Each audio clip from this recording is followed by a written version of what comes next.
Your Excellency, our President, Dr. William Ruto, Your Excellency, the First Lady, Mama Rachel Ruto, the Speaker of the National Assembly, the Right Honorable Moses Wetangula, the CS, in charge of sports, our great heroes and heroines, the Olympians, good morning. Your Excellency, what a beautiful day, what a moment that we are here today,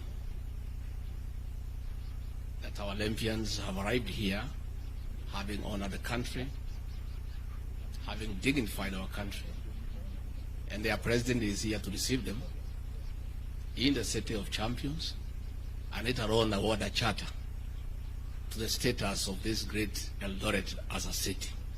It's a momentous day. Your Excellency, these heroes and heroines have done our country proud. And the Olympics is always a unifying moment for the people of Kenya.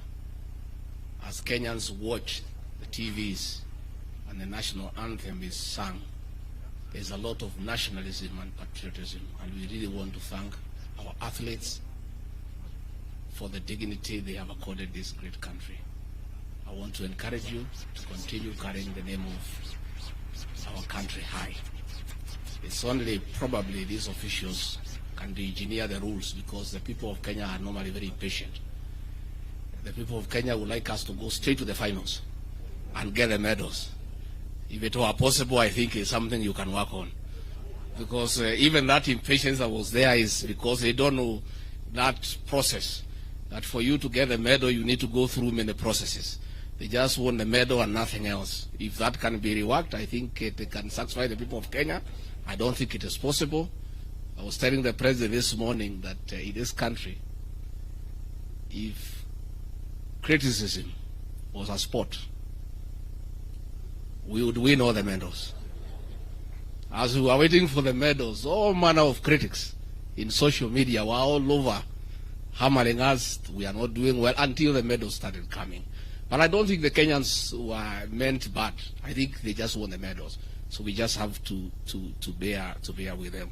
Finally, before I call the president, is to tell our athletes, our heroes and heroines, this sport comes with some little bit of money. Please invest it well, so that you live a good life after you retire. I did not know that this running had come with some bit of money. If I had known when I was young, I would have been a gold medalist.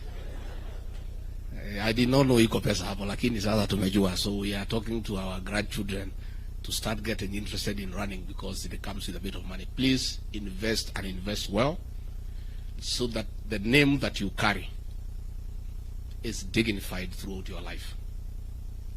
It will be very sad that after you are gold medalists, you have been to the Olympics, later on in life you are struggling, and people are asking what happened. That is the man, the woman we knew who was a champion in the whole world, who is struggling like the rest of us here. So please invest, and invest well. So let me take this opportunity now to ask all of you to be upstanding, and as the president to come and give his personal congratulations, and also congratulate the Olympians on behalf of the country. Mr. President.